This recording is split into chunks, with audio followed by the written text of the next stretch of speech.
Assalamualaikum warahmatullahi wabarakatuh. Bertemu lagi di channel Fatur Edukasi. Pada kali ini kita akan bersama-sama belajar tentang hak, kewajiban, dan tanggung jawab. Jangan lupa sebelum belajar silahkan berdoa terlebih dahulu agar apa nanti yang disampaikan dapat memberikan manfaat bagi kita semua. Serta silahkan kalian klik like, komen, dan subscribe terlebih dahulu bagi yang belum, serta share video ini sebanyak-banyaknya agar memberikan manfaat bagi teman-teman kalian yang sedang belajar dari rumah. Oke, langsung saja kita mulai. Silahkan kalian siapkan alat tulis kalian terlebih dahulu agar penjelasan nanti dapat kalian catat beberapa hak penting yang bisa kalian rangkum. Apa bedanya hak, kewajiban, dan tanggung jawab? Adakah yang tahu?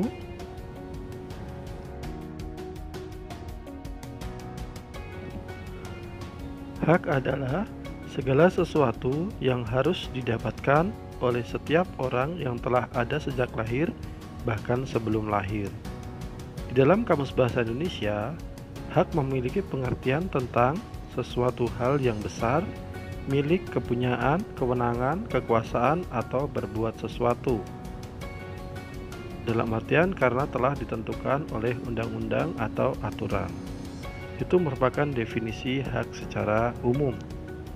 Jadi pada dasarnya setiap orang sudah memiliki hak bahkan sebelum kita dilahirkan ke dunia ini. Sejak dari dalam kandungan pun kita ternyata sudah memiliki hak yang ada dalam diri kita. Beberapa contoh hak. Yang pertama di situ adalah menyampaikan pendapat.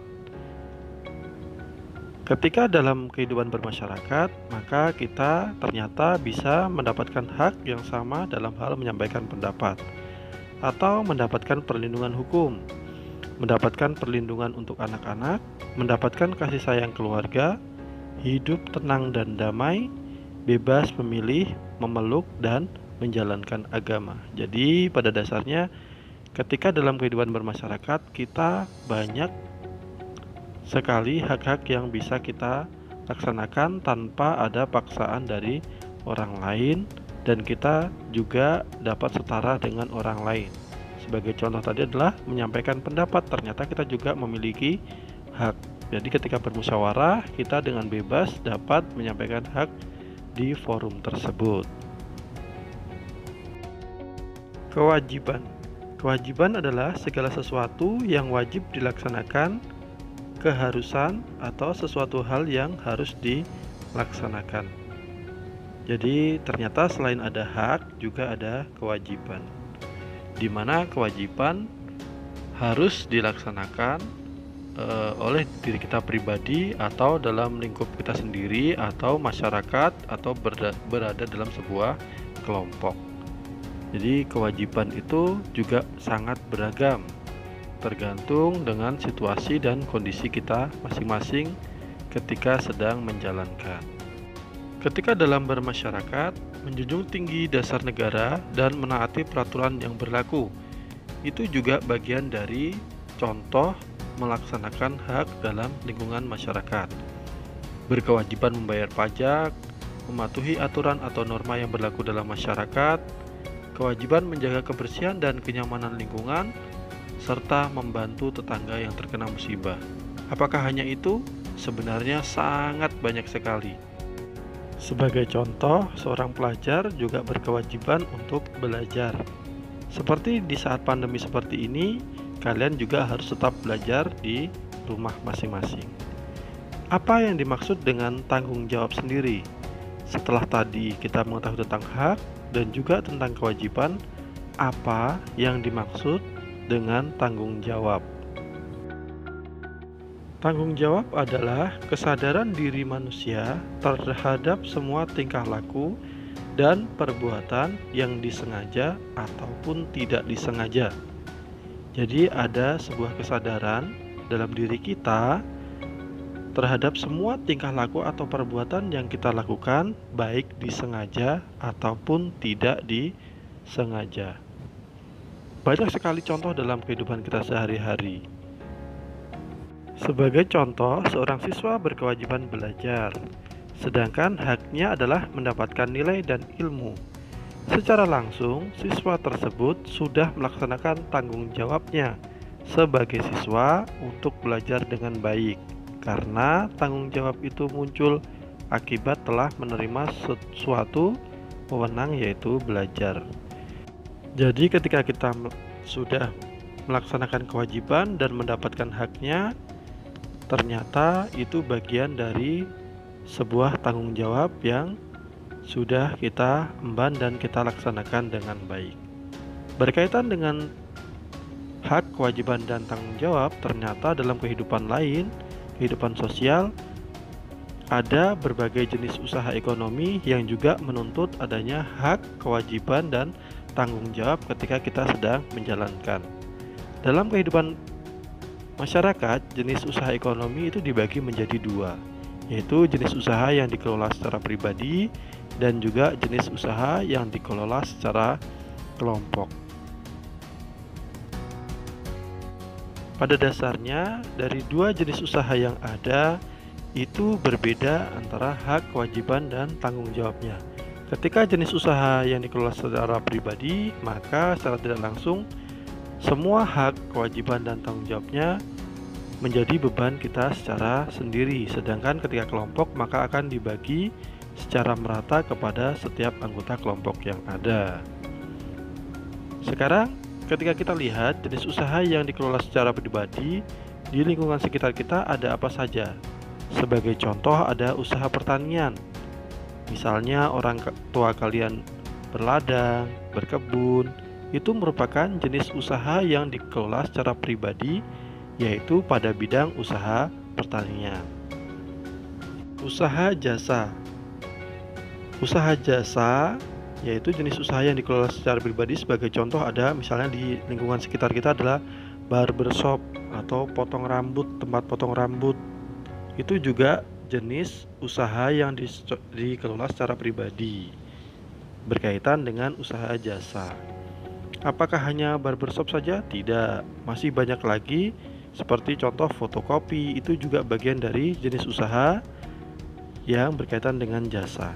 Selanjutnya adalah usaha perdagangan. Mungkin untuk perdagangan banyak sekali ya, serta usaha industri kecil.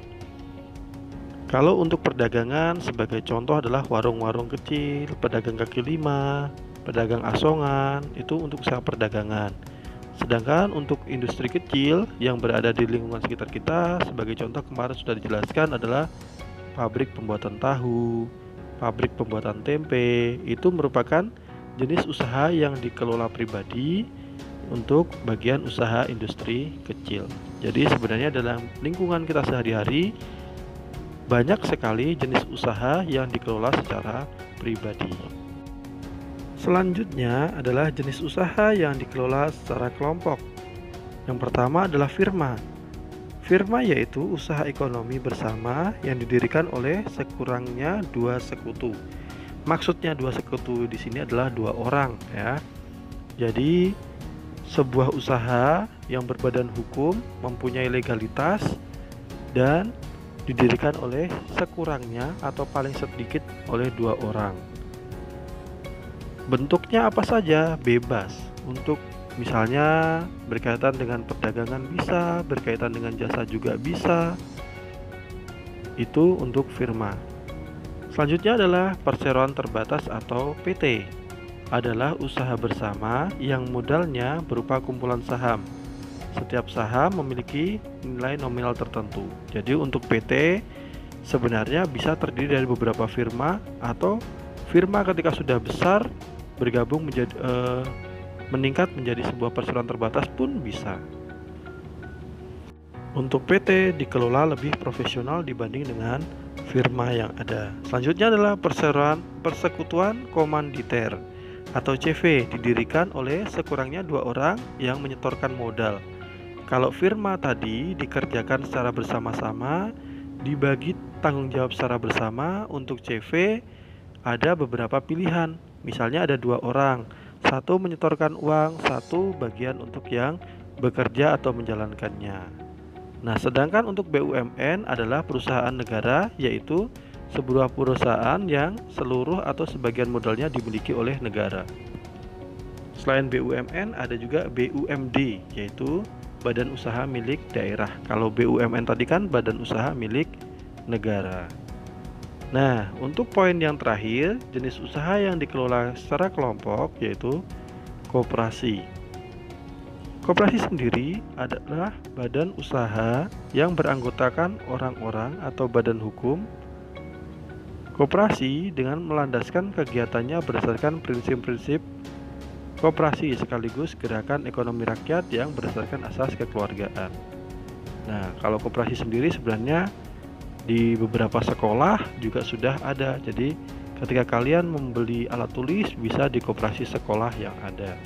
Jadi, di lingkup terkecil seperti sekolah juga ternyata sudah ada jenis usaha yang dikelola secara berkelompok, yaitu berkaitan dengan koperasi sekolah. Untuk di lingkungan sekitar kita juga ada, misalnya ada KUD, itu juga bagian dari koperasi karena kepanjangannya adalah Koperasi Unit Desa. Atau sangat beragam lagi, koperasi simpan pinjam juga itu bagian dari koperasi juga. Hak, kewajiban, dan tanggung jawab. Hak, kewajiban, dan tanggung jawab merupakan hal yang sangat dekat dengan kita sebagai pribadi, kita sebagai anggota masyarakat, atau sebagai anggota kelompok, ataupun menjadi anggota sebuah jenis usaha bersama seperti firma, CV, PT, BUMN, BUMD, atau koperasi. Nah, ketika kita menjadi anggota sebuah firma, CV, PT, BUMN, BUMD, koperasi, maka kita akan dibebankan pada kewajiban-kewajiban yang harus dijalankan, dan kita pun akan mendapatkan hak dari apa yang sudah kita lakukan. Serta kita harus bertanggung jawab dengan apa-apa yang sudah menjadi beban kita atau tanggung jawab kewajiban kita yang harus dilaksanakan, agar kita mendapatkan hak yang dapat dipenuhi ketika kita menjalankan kewajiban dengan sebaik-baiknya. Nah, untuk pembelajaran kali ini berkaitan hak, tanggung jawab, serta kewajiban, Bapak cukupkan sekian dan Bapak akhiri. Assalamualaikum warahmatullahi ta'ala wabarakatuh. Selamat belajar.